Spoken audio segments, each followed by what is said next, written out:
Assalamualaikum warahmatullahi wabarakatuh. Perkenalkan, kami dari kelompok 4 yang akan menjelaskan tentang pewarnaan bakteri. Di sini saya Muhammad Abdul Aziz, NIM 230601800024, ingin membagikan tugas-tugas ataupun menjadi moderator dari kelompok 4 ini, yang nantinya pemateri-pemateri yang akan mengenalkan diri dan yang akan menjelaskan materi-materi yang telah disiapkan ataupun yang telah kami diskusikan. Di sini saya akan menjelaskan pengertian pewarnaan bakteri. Di sini adalah satu teknik pewarnaan yang paling penting dan luas yang digunakan untuk mengidentifikasi bakteri. Dalam proses ini maka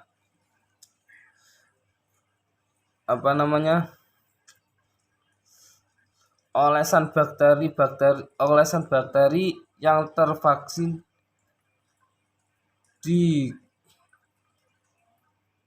dilakukan sebagai berikut. Yang dilakukan dengan zat pewarna pikapialit, sodium, terus larutan alkohol ataupun bahan pemuncrat, dan zat perahan berupa zat warna safen atau air buahani. Cukup itu, dan untuk pemateri selanjutnya silakan. Baik, saya Indah Zakiatul Fitria, NIM terakhir 023, akan menjelaskan beberapa faktor yang mempengaruhi pewarnaan bakteri. Nah, di sini ada beberapa faktor yang mempengaruhi. Yang pertama, ada faktor fiksasi. Nah, faktor fiksasi sendiri itu harus dilakukan sebelum melakukan pewarnaan pada bakteri. Nah, biasanya dengan cara fisik, yaitu pemanasan atau freeze drying. Nah, pada fiksasi itu sendiri ada beberapa fungsi. Yang pertama, ada mencegah mengkerutnya globula-globula protein sel. Yang kedua, mempertinggi sel reaktif gugusan-gugusan karboksilat, amino primer, sulfihidril. Yang ketiga, merubah afinitas pewarna bakteri. Yang keempat, mencegah terjadinya otolisis sel. Yang kelima, dapat membunuh bakteri secara cepat dan tidak menyebabkan perubahan bentuk atau struktur pada bakteri itu sendiri. Yang keenam, melekatkan bakteri di atas gelas benda atau objeknya. Yang terakhir yaitu membuat sel-sel lebih kuat atau keras. Nah, pada cara fiksasi ini biasanya yang sering digunakan adalah membuat lapisan suspensi bakteri di atas gelas benda yang kemudian dikeringkan dan diangin-anginkan dan dilakukan beberapa kali di atas api lampu spiritus. Yang kedua, ada faktor substrat. Nah, pada faktor ini, tiap pewarna bakteri, baik asam maupun pewarna basa, itu dapat bereaksi dengan konstituen tertentu. Oleh sebab itu, substrat organik dapat mempengaruhi pewarnaan pada biologi, sehingga dapat dibedakan sel-selnya. Yang pertama yaitu ada basofil. Nah, basofil sendiri yaitu sel-sel yang dapat mengikat pewarna bakteri basa.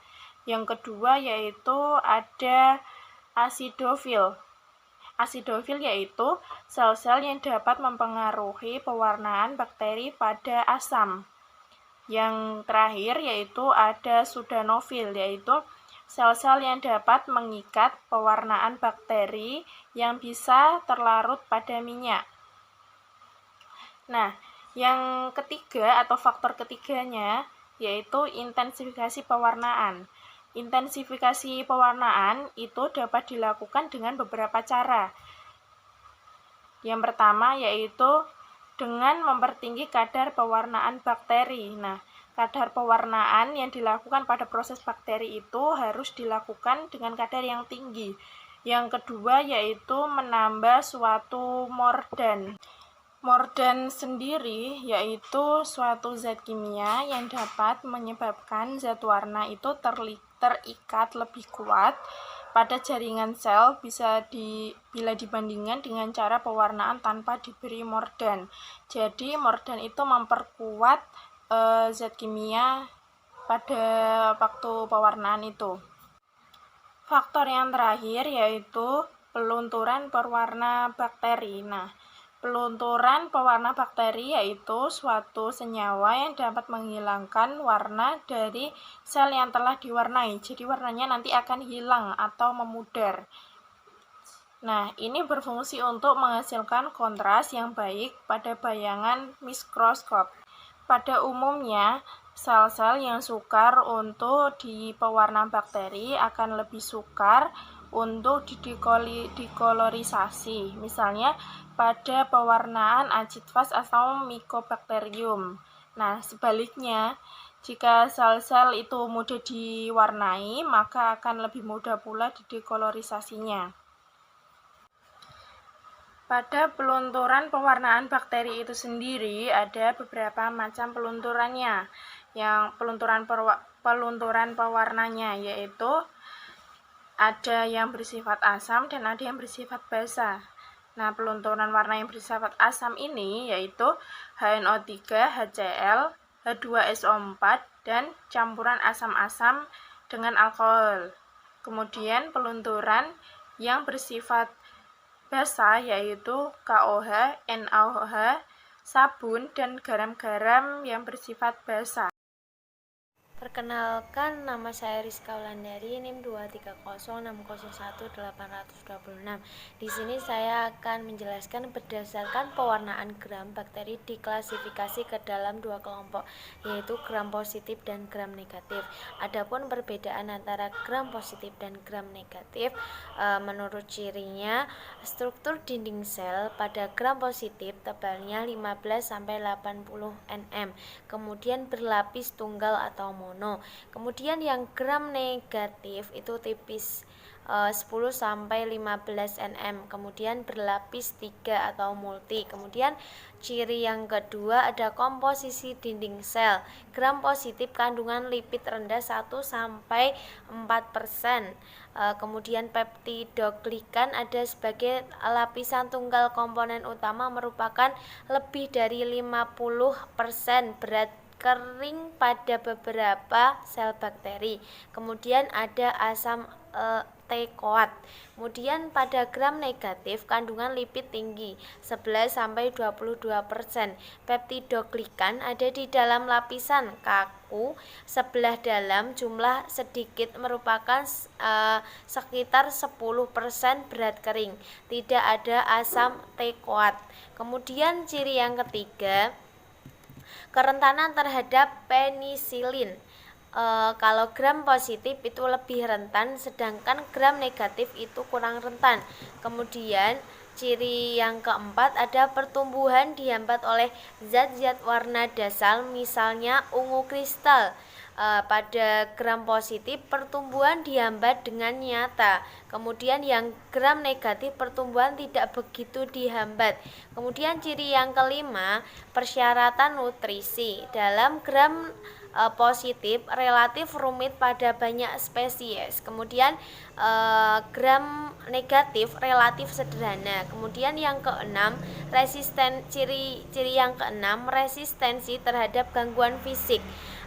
Gram positif lebih resistensi, kemudian yang gram negatif itu kurang resistensi.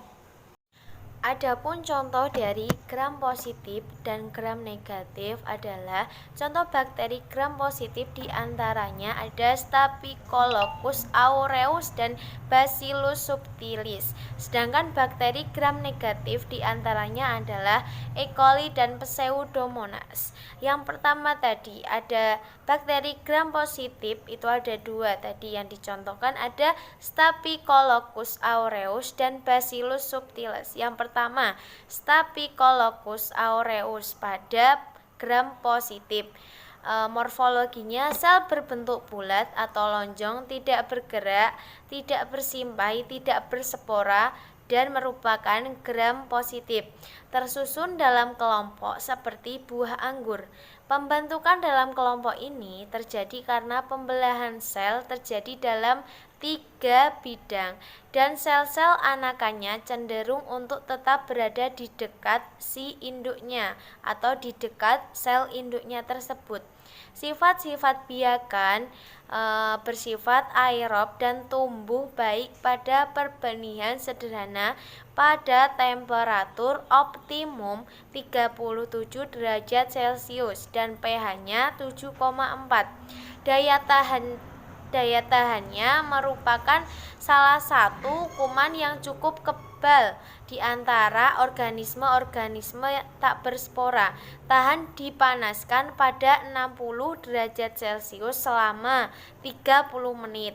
Tahan terhadap 1% fenol selama 15 menit. Jadi emang ini merupakan salah satu kuman yang cukup kebal seperti itu. Kemudian gram positif yang kedua contohnya Bacillus subtilis. Morfologinya kuman ini berbentuk batang lurus. Gram positif berukuran 1,5 kali 4,5 μ sendiri-sendiri atau tersusun dalam bentuk rantai, bergerak dan tidak bersimpai. Sifat biakannya bersifat aerob, tumbuh pada agar darah pembentuk zona hemolisis beta yang lebih lebar, dapat juga tumbuh pada kaldu, agar, gizi, dan lain-lainnya. Kemudian contoh yang kedua dari gram negatif itu adalah Escherichia coli atau biasa disebut dengan E. coli. Morfologinya, kuman ini berbentuk batang pendek gemuk berukuran 2,4 kali 0,4 μ sampai 0,7 μ. Gram negatif tak bersimpai, bergerak aktif, dan tidak berspora. Sifat-sifat biakannya bersifat aerob atau fakultatif anaerob dan tumbuh pada perbenihan biasa. Suhu optimum pertumbuhan adalah 37 derajat Celcius. Daya tahannya, kuman ini dapat tahan berbulan-bulan pada tanah dan dalam air. Kuman ini juga peka terhadap tetrasiklin. Kemudian yang kedua ada Pseudomonas. Morfologinya batang merupakan gram negatif, ukurannya 0,5 sampai 1,0 kali 3,0 sampai 4,0 μ. Umumnya mempunyai flagel polar, tetapi kadang-kadang kurang atau sama dengan 2 sampai 3 flagel. Bila tumbuh pada perbenihan tanpa sukrosa, terdapat lapisan lendir polisakarida ekstraseluler. Sifat-sifat biakannya merupakan organisme aerob, tetapi bakteri ini dapat mempergunakan nitrat dan arginin sebagai aseptor elektron dan tumbuh secara anaerob, menghasilkan pigmen pisionin dan fluoresin. Daya tahannya, Pseudomonas lebih resisten terhadap desinfektan daripada bakteri-bakteri yang lain. Bakteri ini senang berada dalam suasana yang lembab. Kebanyakan antibiotik atau antimikroba tidak efektif terhadap bakteri Pseudomonas ini. Sekian presentasi dari saya. Untuk selanjutnya akan dijelaskan oleh Mbak Arifah Kurniasari. Silahkan Mbak Arifah. Yang selanjutnya saya akan menjelaskan tentang macam-macam pewarnaan bakteri menggunakan pewarna asam atau basa. Yang pertama yaitu pewarnaan sederhana. Pewarnaan ini menggunakan satu pewarna tunggal dalam bentuk cairan atau terlarut dalam alkohol. Pewarnaan ini hanya dapat untuk melihat bentuk seluler dan bentuk dasar bakteri. Yang kedua yaitu pewarnaan diferensial.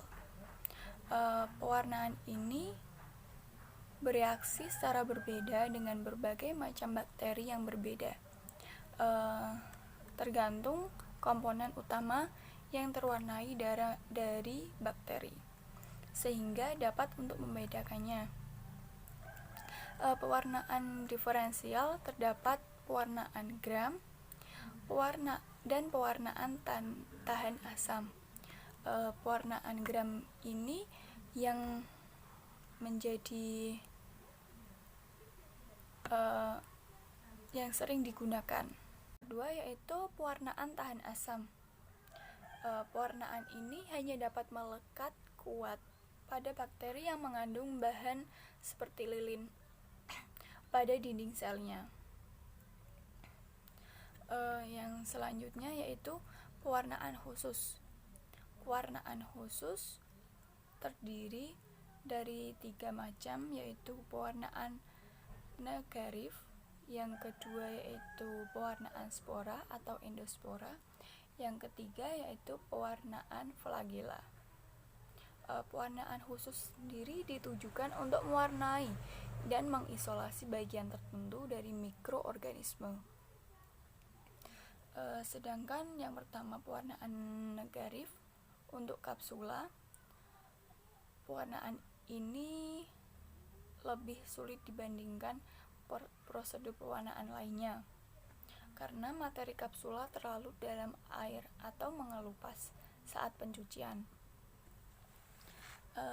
Yang kedua yaitu pewarnaan spora atau endospora, merupakan struktur tambahan dan bentuk kondisi inaktif atau dorman dari bakteri yang terbentuk di dalam sel dan memberikan perlindungan terhadap bakteri dari lingkungan yang tidak menguntungkan. Yang terakhir yaitu pewarnaan flagela. Pewarnaan ini merupakan struktur yang berfungsi untuk lokomosi dan sangat kecil untuk dapat dilihat menggunakan mikroskop. Yang terakhir ada prosedur kerja pewarnaan bakteri. Di sini saya akan menyebutkan prosedur kerja pewarnaan sederhana. Yang pertama, membersihkan kaca preparat dan cover gas dengan menggunakan alkohol. Kemudian membersihkan lagi dengan tisu. Setelah alkohol, tisu. Kemudian difiksasi di atas lampu bunsen. Yang kedua, mengamati secara spesifik satu ose suspensi bakteri dan diratakan di atas kaca preparat. Yang ketiga, mengeringkan kaca preparat dengan diangin-anginkan hingga terbentuk noda. Yang keempat, menfiksasi dengan dipanaskan di atas lampu bunsen lagi. Yang kelima, mendinginkan preparat, kemudian meneteskan zat warna kristal violet sebanyak 1 atau 2 tetes dan membiarkan selama 1 atau 2 menit. Yang keenam, mencuci dengan aquades hingga sisa-sisa zat warna tercuci seluruhnya. Yang ketujuh, mengeringkan dengan diangin-anginkan. Yang terakhir, mengamati menggunakan mikroskop.